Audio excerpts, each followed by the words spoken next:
Hello students, मैं कपिल कुमार शर्मा एक बार फिर आप लोगों के सामने एक नई वीडियो लेकर आया हूं और आज की वीडियो भी मेरी साइंस सब्जेक्ट से जुड़ी हुई होगी। इससे पहले वाली वीडियो में मैंने आप सब लोगों के साथ एक इन्फॉर्मेशन साझा की थी और वो इन्फॉर्मेशन थी टेम्परेचर के बारे में। टेम्परेचर, तापमान क्या होता है।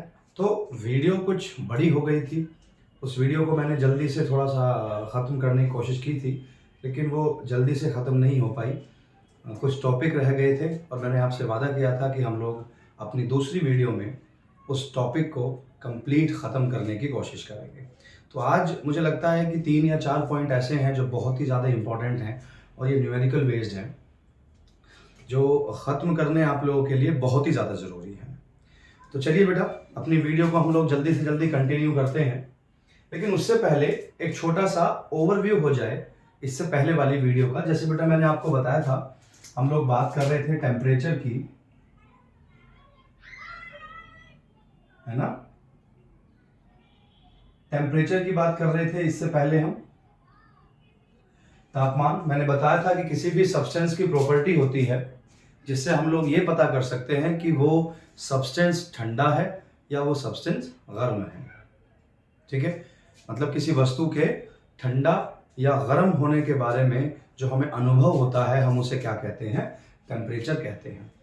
बहुत से बच्चे केवल गर्म चीज़ को ही टेम्परेचर मानते हैं, लेकिन यहाँ टेम्परेचर हम लोग ठंडे को भी कहते हैं, क्योंकि ठंडा और गर्म तो एक अनुभव है, एक फीलिंग है जिसे हम किसी सब्सटेंस को टच करके बता सकते हैं कि ये सब्सटेंस गर्म हो रहा है या ये सब्सटेंस ठंडा हो रहा है। ये उसकी प्रॉपर्टी है। लेकिन वास्तव में वो ठंडा गर्म क्या है? क्या उसे हम लोग किसी स्केल पर मेज़र कर सकते हैं? क्या उसे किसी मीटर से नाप सकते हैं? तो उसका आंसर है हाँ, हम उसे मेज़र कर सकते हैं, हम उसे नाप सकते हैं। तो थर्मामीटर एक ऐसा यंत्र है जिससे हम लोग टेम्परेचर को नापने की कोशिश करते हैं। इसके अलावा भी और बहुत सारे मीटर और बहुत सारे इक्विपमेंट ऐसे हैं जो हमें बता देते हैं कि कौन सा सब्सटेंस हमारा ठंडा है या गर्म है। लेकिन फिर भी अलग अलग साइंटिस्ट ने इसके बारे में अलग अलग प्रयत्न किए, कोशिश की, और उनकी कोशिशें बेकार नहीं गई। उनके द्वारा अलग अलग स्केल तैयार किए गए, अलग अलग इक्विपमेंट तैयार किए गए जिससे ये बताया जा सके कि टेम्परेचर होता क्या है और उसे हम लोग कैसे मेज़र करते हैं। लेकिन उन सभी इक्विपमेंट, उन सभी मशीनों, उन सभी मीटर के द्वारा हम अलग अलग तरीके से टेम्परेचर को नापने की कोशिश करते हैं। वो 4 तरह के स्केल थे बेटा, मैंने आपको बताया था, है ना। जल्दी से जल्दी एक ओवरव्यू ले लेते हैं कि ऐसा मान के चलें कि 4 स्केल हैं और वो 4 स्केल ऐसे जिसके द्वारा हम लोग टेम्परेचर को नापने की कोशिश करते हैं। तो पहला तो स्केल था हमारा सेल्सियस का, दूसरा स्केल था हमारा केल्विन का, तीसरा स्केल था हमारा फ़ारेनहाइट का और चौथा स्केल था बेटा हमारा रोमर का। देखिए, नाम जरूर याद रखना है। मैंने इससे पहले वाली वीडियो में भी आपको बताया था कि ये जो है एक नए प्रकार का टेम्परेचर है या नए प्रकार का स्केल है जिसके बारे में कुछ बच्चे आज पहली बार ही सुन रहे हैं। आगे बढ़ते हैं बेटा, और इसमें हम लोगों ने ये बताया था स्केल में कि सेल्सियस का जो स्केल है वो 0 से लेकर और 100 तक चलता है। केल्विन का जो टेम्परेचर है वो 273 से लेकर और बेटा 373 तक चलता है। 100 का डिफरेंस आ गया है इसके अंदर। फ़ारेनहाइट का बेटा 32 से लेकर 212 तक चलता है, इनके बीच में थोड़ा सा गैप ज़्यादा है। और रोमर का बेटा 0 से लेकर और 80 तक चलता है। ये साइंटिस्ट के नाम ही हैं, उनके सरनेम हैं जिनके द्वारा ये स्केल बनाए गए थे। ठीक है, अब हम लोगों ने ये भी बताया था कि इन स्केल का जो ये सबसे नीचे वाला जो पॉइंट होता है that is lowest point, that is lowest point. और निम्नतम जो निम्न ताप है वो है किसी स्केल का सबसे नीचे वाला, और सबसे ऊपर वाला जो ताप होता है वो होता है उच्च ताप, जिसे हम लोग क्या कहते हैं? जिसे हम लोग हाईएस्ट पॉइंट कहते हैं, है ना, जिसे हम लोग हाईएस्ट पॉइंट कहते हैं। दिखाई तो दे रहा होगा बेटा ऊपर वाला जो स्केल है? हाँ, ऊपर वाला जो स्केल है वो प्रॉपर दिखाई दे रहा है। That is the highest point and the lowest point. इसको हम लोग समझ सकते हैं इस तरीके से। और इससे पहले कुछ पॉइंट्स और भी एक्सप्लेन किए थे, जैसे मैंने बताया था एक वर्ड होता है बेटा बॉइलिंग पॉइंट, एक ऐसा टेम्परेचर जिस पर कोई लिक्विड उबलने लगता है, तो उसे पॉइंट को जो हम जिस स्केल पर नापते हैं वो उस स्केल का क्या कहलाता है, बॉइलिंग पॉइंट कहलाता है। उसके बाद एक जिक्र किया गया था मेल्टिंग पॉइंट का।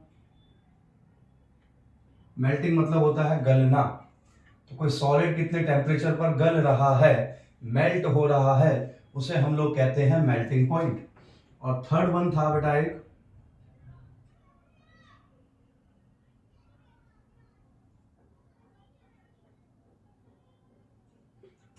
हमारा एक फ्रीजिंग पॉइंट। फ्रीजिंग मतलब जम जाना, एक ऐसा टेम्परेचर जिस पर कोई लिक्विड सॉलिड में कन्वर्ट हो जाता है, जम जाता है, that is called freezing point. तो बड़े ही आसानी से हम लोगों ने वो वीडियो खत्म कर ली थी जिसमें हम लोगों ने वाटर के बारे में बताया था कि बेटा वाटर का जो बॉइलिंग पॉइंट है हम लोग सेल्सियस में नाप रहे हैं, तो 100 डिग्री सेल्सियस है।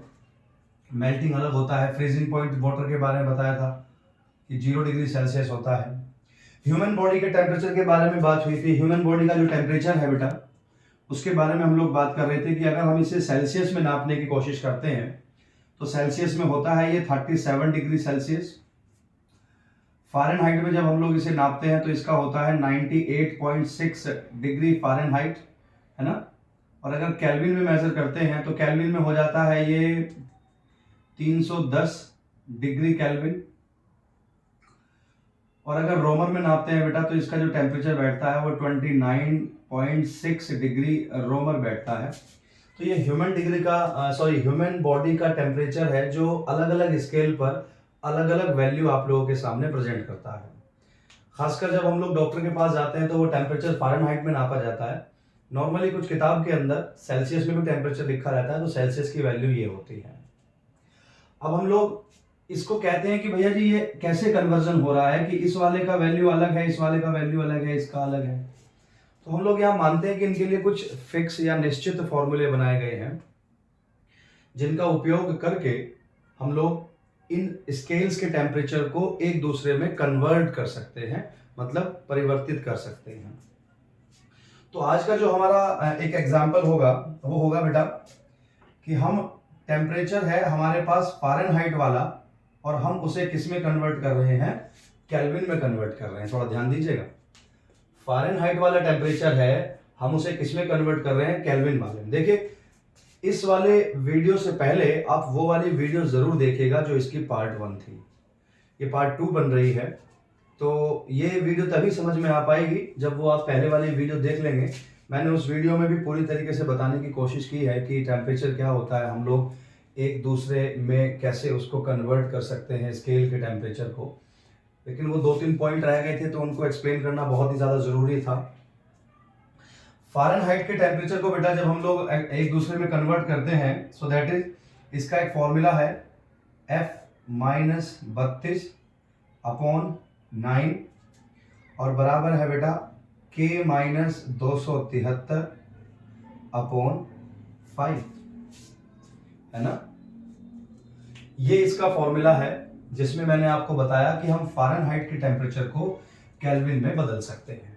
देखिए पहले वाली वीडियो में जो पार्ट 1 थी उसमें मैंने एक ऐसा फॉर्मूला बताया था, फॉर्मूला केवल एक ही था और हम इन चारों स्केल के टेम्परेचर को एक दूसरे में कन्वर्ट कर सकते थे बहुत ही आसानी से। लेकिन और भी ट्रिक्स होती हैं और उन और भी ट्रिक्स वाला यही एक ट्रिक्स है कि भाई ये एक फॉर्मूला है जिसमें हम लोग ये बता सकते हैं कि इस वाले टेम्परेचर को हम लोग इसमें कैसे कन्वर्ट करें, फ़ारेनहाइट के टेम्परेचर को केल्विन में कैसे कन्वर्ट करना है। थोड़ा सा ये देखिएगा, सपोज कि हमें फ़ारेनहाइट का जो टेम्परेचर है वो दिया हुआ है 32 डिग्री फ़ारेनहाइट। हम लोग यहाँ मान के चलते हैं ना कि फ़ारेनहाइट का जो लोएस्ट पॉइंट है वो है 32 डिग्री सेल्सियस और हम 32 डिग्री सेल्सियस ही ले लेते हैं और हम इसे कन्वर्ट किस में कर रहे हैं बेटा, केल्विन में कर रहे हैं। तो ध्यान दीजिएगा जो इसका लोएस्ट पॉइंट है तो इसका लोएस्ट पॉइंट कितना आएगा बेटा, 273 ही तो आएगा। देखिए इसका लोएस्ट पॉइंट 0 है तो इसका लोएस्ट पॉइंट 273 है, मतलब सेल्सियस का लोएस्ट पॉइंट 0 केल्विन के लोएस्ट पॉइंट 273 के बराबर है। और इसका लोएस्ट पॉइंट 273 फ़ारेनहाइट के कितने के बराबर है? 32 के। और फ़ारेनहाइट का 32 का जो टेम्परेचर है वो कितने के बराबर है? 0 के। मतलब इन चारों स्केल का जो लोएस्ट पॉइंट है उनकी वैल्यू जो गर्म की है या ठंडे की है वो है तो बराबर, लेकिन लिखी अलग अलग है। तो अगर हम f की जगह पर 32 मान लेते हैं तो एक बार इस फॉर्मूले में जहां पर f है वहां पर 32 रख देते हैं और फिर देखते हैं क्या होता है। f की जगह पर हम लोगों ने रखा 32, माइनस 32 पहले से ही था और अपॉन हम लोगों ने ले लेना है नीचे 9, फिर आगे है बेटा केल्विन माइनस 273 अपॉन कितना आ जाता है? 5 आ जाता है। ये वैल्यू आ जाएगी बेटा 0, ऊपर 0 आ जाएगी, नीचे 9 है बराबर ये आ जाएगा k माइनस 273 और अपॉन क्या आ जाता है बेटा? 5 आ जाता है। जब हम किसी वैल्यू से 0 को डिवाइड करते हैं तो वैल्यू क्या आ जाती है? 0 ही आ जाती है। तो थोड़ा सा देखिएगा, 0 is equal to k minus 273 upon 5। तो या तो क्रॉस मल्टीप्लाई कर लीजिए, या अगर हम लोग ऐसा मान के चलते हैं कि इसके नीचे 1 मान लेते हैं तो इसकी इससे और इसकी इससे 5 की मल्टीप्लाई 0 में हो जाएगी तो ये भी 0 हो जाएगा और इस पूरे की वैल्यू 1 में आ जाएगी तो ऐसा का ऐसा ही आएगा। तो फाइनली हमारा जो आंसर आ जाएगा वो आ जाएगा बेटा k इज इक्वल टू 273। तो हमारी जो केल्विन की जो वैल्यू है वो कितनी आ गई है आपके पास? केल्विन की वैल्यू आ गई है 273। मैंने बताया था ना कि फ़ारेनहाइट का जो लोएस्ट पॉइंट है वो केल्विन के लोएस्ट पॉइंट 273 के बराबर है। तो हमने 32 लिया था किसका? फ़ारेनहाइट के लिए। तो फ़ारेनहाइट के लिए हमने 32 लिया, हमने यहाँ पर f की जगह पर हमने 32 रखा, बाकी फॉर्मूला सेम है। 32 में से 32 0 upon 9 k is equal to 273 upon 5, ये सेम है। किसी वैल्यू से 0 को डिवाइड करते हैं तो उसका आंसर 0 ही आता है, तो हमने 0 रखा है ना। थोड़ा ध्यान दीजिएगा बेटा, बहुत ही आसानी से हम लोग इस चीज को समझ सकते हैं। तो या तो क्रॉस मल्टीप्लाई डायरेक्ट कर लीजिए, या क्रॉस अगर करते हैं तो इसके नीचे 1 मान लेते हैं। 5 की मल्टीप्लाई इसमें होगी तो ये भी 0 हो जाएगा, इसकी मल्टीप्लाई इसमें आएगी तो बिल्कुल सेम रहेगा k माइनस 273 और बराबर के उधर ले जाएंगे तो k बराबर कितना आ जाएगा बेटा? 273 आ जाएगा, क्योंकि बराबर इधर है, ये k भी इधर आ जाएगा और 273 भी इधर आ जाएगा। तो ये एक ऐसा फॉर्मूला है जिसमें हम लोग फ़ारेनहाइट के टेम्परेचर को किस में कन्वर्ट कर सकते हैं? केल्विन वाले टेम्परेचर में कन्वर्ट कर सकते हैं। आप इसको नोट कर लीजिए, थोड़ा सा ध्यान दीजिएगा।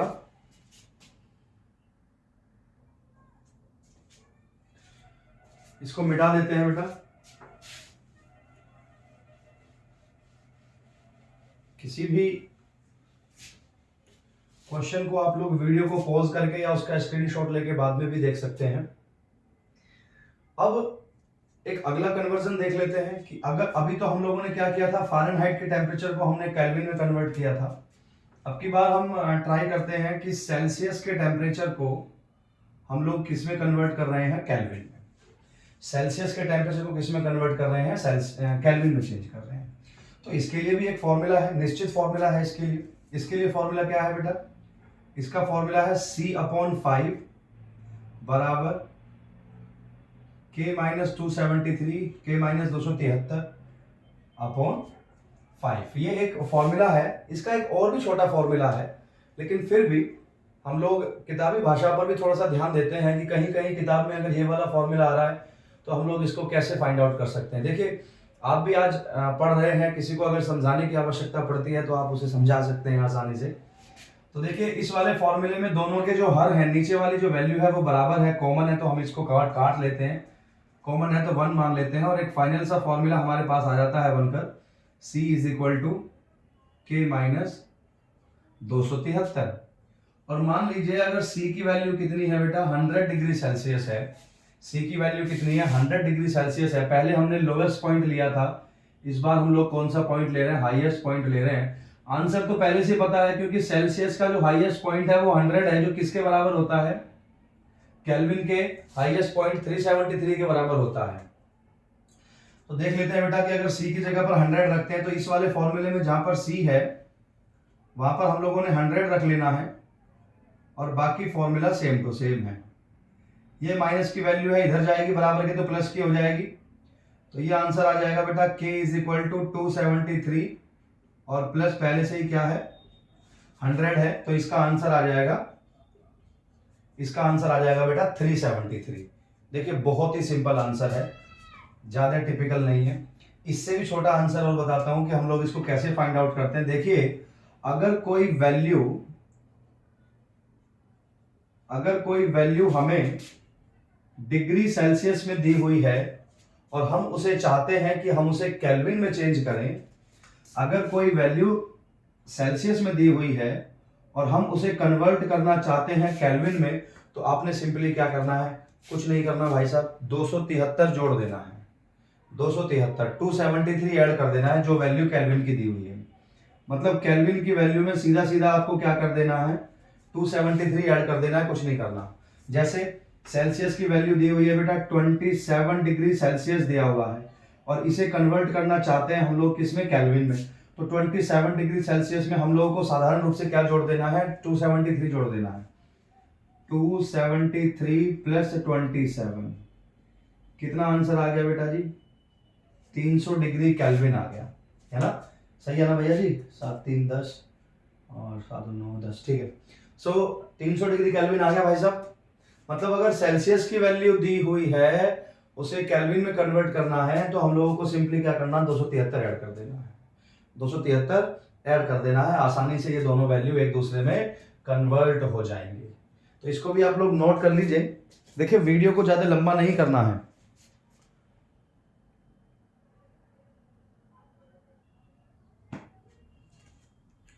नोट कर लिया होगा बेटा, इसको भी मिटा देते हैं हम लोग, है ना।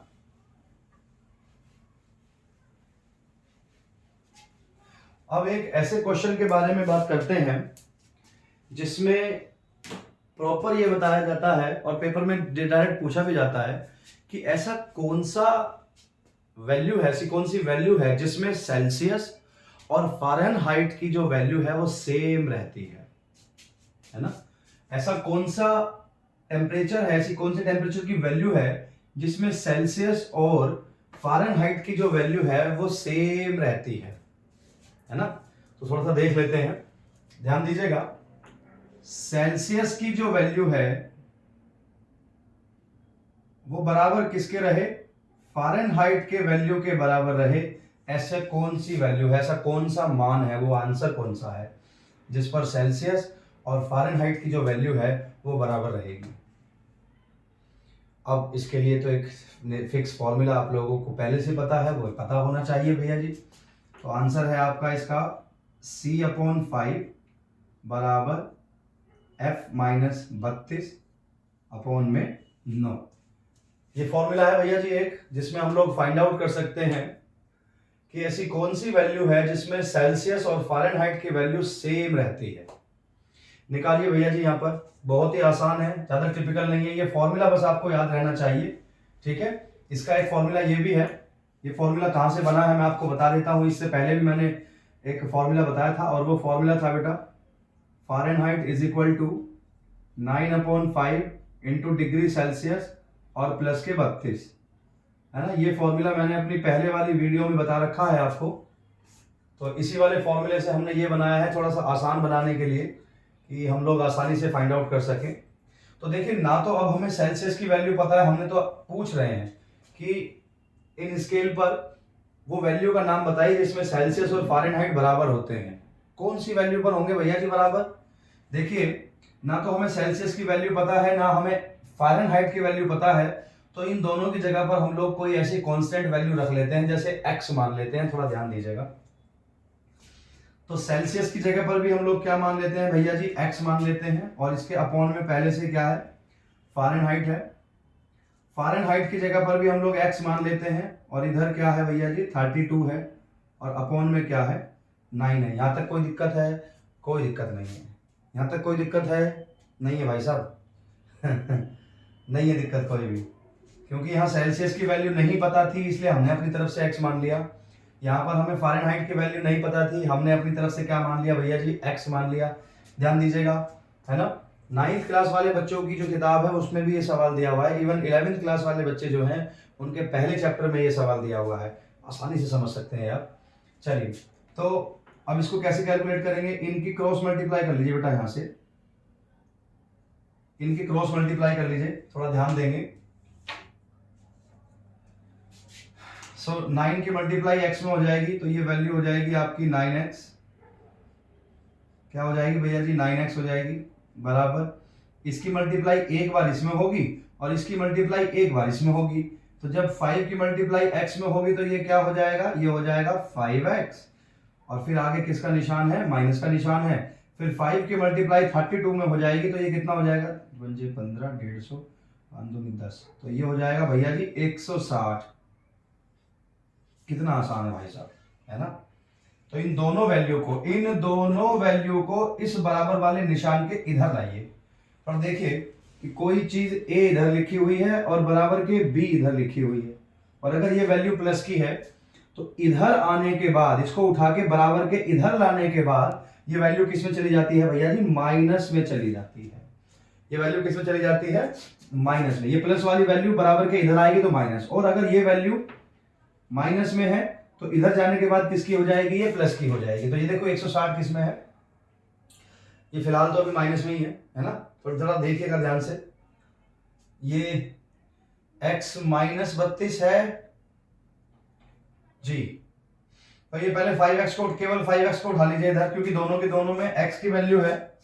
तो ये हो जाएगा 9x माइनस 5x बराबर पहले से ही ये 160। ये कितना आ जाएगा भैया जी? ये आ जाएगा 4x बराबर माइनस 160।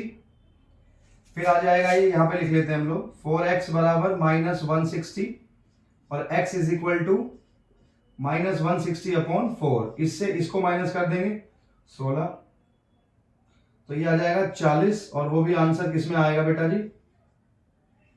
माइनस में आएगा। एक बार मैं बोर्ड के सामने से हट जाता हूं, थोड़ा ध्यान से देखिएगा।